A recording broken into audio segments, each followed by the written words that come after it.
Chudoba, strach, neistota, aj toto je súčasťou miliónov mladých ľudí v Európe.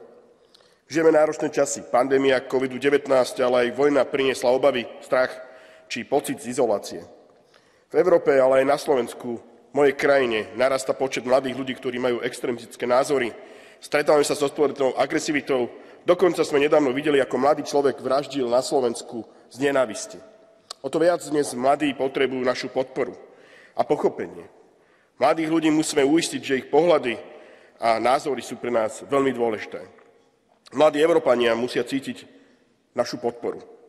Nesmieme podceniť budúcnosť mladých Európanov, pretože oni raz budú tí, ktorí budú rozhodovať o tom, aká Európa bude.